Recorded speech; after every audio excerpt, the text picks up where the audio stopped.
Well, we're getting close to the end of the year, and a lot of decisions have to be made, especially if you are on Medicare, Medicaid, reaching the age of 65 or whatever, a lot of questions you may have. Well, we brought in the professional to ask those questions to, Gary Smith from the Gary Smith Agency. How are you? I'm doing good. Thank you for having me. Well, thank you very much for being here. So, I mean, we wanted to get you in here early because I know there's some deadlines coming up for people that they're wondering what they're going to do. So that's correct. Let's talk about that a little bit. Yeah, you know, as everybody knows, this time of year we're getting close to what we call the Medicare end of the year enrollment, or we call it the annual enrollment. It starts October 15th and goes through December 7th. But I want to get in here today and talk to the listening audience because there's a large group of people that don't have to wait until October to do something, and that would be those people who have a Medicare supplement. A lot of those people have been getting rate increases on their policies, you know, throughout the year, but we always hear they have to wait until the end of the year. And we just want to kind of get the message out, hey, you don't have to wait, because you may have got a rate increase of $20, $30, $40 back in February, and you've been waiting till October, and you could have done something back in February. You know, you're not stuck in that policy.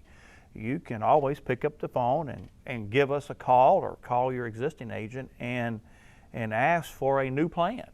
You know, and that's the, you know, you got to pass the medical questions. You know, you do have to kind of go through the underwriting process. But that's, you know, everybody always thinks this end of the year deal is for all products. And it really only applies, the end of the year only applies to drug plans and Medicare Advantage plans. The supplements are, as I tell everybody, it's kind of off on its own with its own set of rules, but, you know, again, unless you do this every day like I do, it's hard to keep up with all that. So it's all gotten lumped in towards the end of the year, you know. So that was one of the messages that we want to kind of get out to everybody, that you don't have to wait. Because, again, if you got a $40 increase back in February, and you have to wait till the end of the year, I mean, that's a pretty huge difference, right, in price. Right. What if you were healthy in February, and in October you're not? Now you can't change. That's a huge problem. February you were fine. Yeah. Now you don't have a heart attack. Once you have an existing situation there, you can't change supplements. You're stuck. And of course, if they went up $40 this year, they're probably going to go up $40 next year, and $40 a year after that, and $40 a year after that. And next thing you know, you're paying $400 or $500 a month for a Medicare supplement. And of course, that's not costly. So you can change your supplement plan if you don't. You can change it. You just have to be able to get through the medical questions. And we see that a lot, where people had a rate increase back in February, March, waited, they come in October, and something's happened to their health. And especially with what's going on right now. Absolutely. We are actually having people declined for COVID. And that's actually something we didn't, it's not really listed on the application, do you have or do you not have COVID? But they always have that, have you ever been in the hospital question. And so that kind of, you know, yes, I was in ICU with COVID. Well, that's an automatic decline, we're finding out. So those people now are either stuck paying $300, $400, $500 a month for their supplement, and or now their only option is an Advantage plan. Wow. So, you know, and nothing wrong with the Advantage plans, but what if they just didn't want one? You know, so we're trying to stress to those people, don't wait. Go ahead to take. If you get a rate increase, give us a call. I mean, don't wait. See what kind of changes you can make. See what kind of changes you can make. Yeah, and especially, you know, if like Gary said, if you're the healthy line. Right. So let's talk a little bit about, I got 4 minutes left, let's talk about some other things that you need to do. Talking about like life insurance. Right, because we were just kind of talking about that. Another thing we're seeing, I'm glad you brought that up, is a lot of the retirees are coming to us, and of course the bulk of us out there work for Ingalls, hospitals, you work for somebody, WLOX. Right. And all your life insurance is tied to your work. Well, you retire 63, 64, that's when most of them find out that they cannot keep their life insurance. They might have had 100, 150, 200,000 life insurance provided by work, but now they're left, and now they have no life insurance. And then they come to us and they're wanting to, you know, obviously get something to take care of those final expenses, the burial expenses. Right. Their health is turned. So now they can't buy a policy, or it's not cost prohibitive.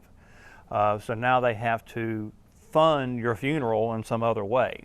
You know, just going and talking to the funeral homes about a pre-plan or just putting that money to the side. So for those people who are in that scenario, you're 55 years of age, 60 years of age, and you're at work, you need to be kind of planning about your life insurance issue. So I had a lady in the other day, and she was in a similar scenario, and she brought up the fact that she wished her grandparents had bought her a policy, and she was in there getting a policy for her grandkids. This is something we haven't really looked at, so I priced it out for her, and she, for $10 a month, she was able to buy her grandkids a $20,000 life insurance policy. Wow. That they can keep for the rest of their life. And she said, what I would have loved to have had that in my scenario now. She worked at Ingalls, lost all of her insurance. Health had gone bad, so it wasn't really cost prohibitive to buy a plan. She goes, I would have loved to have had a plan given to me by my grandparents for $20,000 life insurance. And then at some point in time, she says, you know, my grandkids, that she's buying it, she says, this policy will be paid for. They won't even have to pay for it when they're 60. It's paid up, and you've got $20,000 worth of life insurance, so if and when you need it. And so that's why I want to come talk to you to get that message out to the grandparents out there, to what a great gift to give to your grandkids. Mm-hmm. You know, a 10-year-old, $5 a month gets them $10,000 in life insurance. $10 gets them roughly $20,000. Does that rate ever go up? It never goes up. So it's in price never changes. Okay. And at some point in time, when your cash value builds up enough in that policy, probably around age 35 to 40 years of age, the policy is paid for. Wow. So not a bad deal. No. And you know, and that's, you know. And you have peace of mind that you're covered. Yeah, exactly. You're going to be covered. Your grandkids down the road are always going to have life insurance. Now, we all know that we're going to have to, as a grandparent, you're going to have to make preparations to make sure you get that 18-year-old to 26-year-old through that stage, because they're probably not going to pay that $5 or $10 premium. You may have to pay for it or do something, but once they're an adult with kids themselves, they're going to be greatly appreciative that grandmother and grandfather left them a policy. That's awesome. Great information. Gary, as always, a pleasure to talk to you. Thank you for having me. You're always so informative, because I'm in that age area right almost now. There. Almost there. If you'd like some more information and would like to make an appointment, of course, the phone number is on your screen. You can call the Gary Smith Agency. They'll be glad to come and talk to you, and give them a call if you need some help.